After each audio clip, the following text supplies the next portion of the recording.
Yes. Okay. Fedor versus Josh Barnett is for the next Affliction card. The next Affliction card is August 1st. Now, before we get into the thing, man, we got to touch on some things, George. Okay.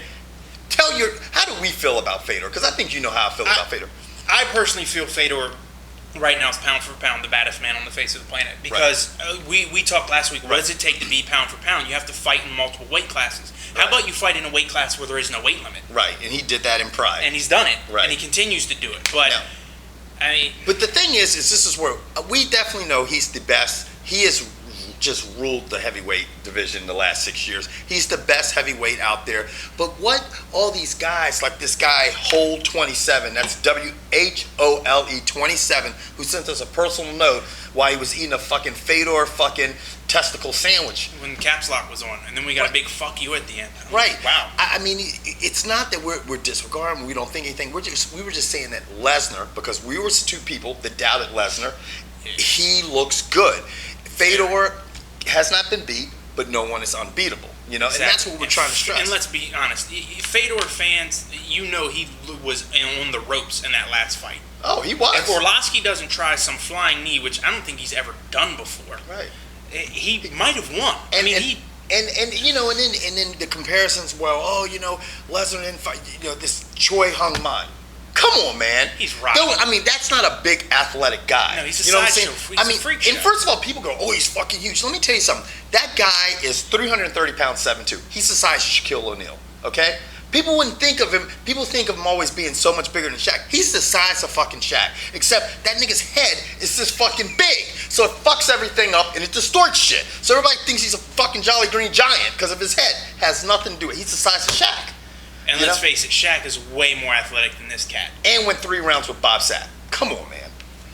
You know what I'm saying? Anyway, what we're getting at is Affliction has a card. In the base part of their card, as always, they bring name power. They have Takanori Gomi, Gilbert Ival, Vitor Belfort, Babalu Sobral with the matchup between Fedor and Barnett as the headliner.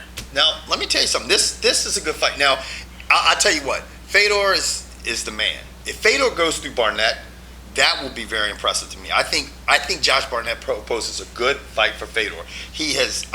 Fedor, the problems that he has had in the past is with like Simi Schmidt or something he faced. Big guy. He had problems with Crow Cop, and he had problems with Coleman in their second bout. And when I say problems, so everybody gets this fucking right, I mean, he went 2-3 rounds with these guys. He had decisions with these guys.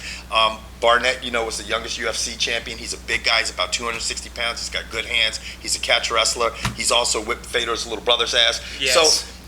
So, he poses a good challenge for Fedor. Yes. Now, did I say the right word? Yes. Okay. So you have the Affliction event very early on, and then you have UFC 101 probably like a week later. Now, we're not really going to talk about UFC 101 because let's face it, nothing's happening on that card. You have Anderson Silva versus Forrest. Yeah. Who cares? Right. What I want to talk about is the card later that month. Why we're getting 2 pay-per-views in 1 month from the UFC. That's another show. Right. But you get UFC 102 where you have Couture versus Nog. Right. That's the big match. Now here's my thing. Okay. If Couture wins this fight over Nogueira, and Fedor wins his fight, does Couture... Now, Couture supposedly, from my understanding, Couture's done with the UFC after this fight. It's his last fight under contract. Right. And if Dana can't get a deal with Fedor for more than one fight, because you can't have Fedor come in one fight, because if he comes in one fight and beats Brock, the heavyweight title's useless. Right. But what about Randy Couture versus Fedor? No one wants to talk about that, because it could be an option. And that's a good point. Even if Fedor loses to Barnett and Couture loses to Nogueira, would you watch a pay-per-view with Fedor versus Couture? Oh, everybody would. Exactly. Because they're 2 very popular fighters. And no one's talking about that. Everyone it's all the focus right now is on Brock and Fedor. Right. What about Randy Couture? Yeah. Randy Couture's gone the longest with Brock, and a lot of people say that Brock beat him with a lucky punch. Okay. Whatever. Yeah, he was starting to wear Randy Couture down. He's just such a bigger guy, a larger guy. So what do you think about the possibility of watching? I think if I was Fedor, okay, you know what I mean? And I'm not, because I'm short and I'm black and I can't fight like the motherfucker. But if I was Fedor, okay, I would welcome that, because Going to get paid more. You're going to get paid more, just like Manny Pacquiao is right now. You know, First he's Cotto, yeah, got signed. He got signed. He's saying, I'm going to take what's coming at me. He can fight Randy Couture, get a big payday, sit back and see what's going on in the UFC. Randy Couture, because now Randy Couture is not under that UFC contract. Right. He can basically go like a boxer as an independent contractor and go, Golden Boy, Affliction, how much do you want to pay me to fight Fedor? Right. And it's going to be I think it's going to be way more than the UFC would be willing. Yeah, they got a good financial backing with that association. I mean, they can put a hell of a promotion. Yeah, when they got Trump and stuff, they can put out some money.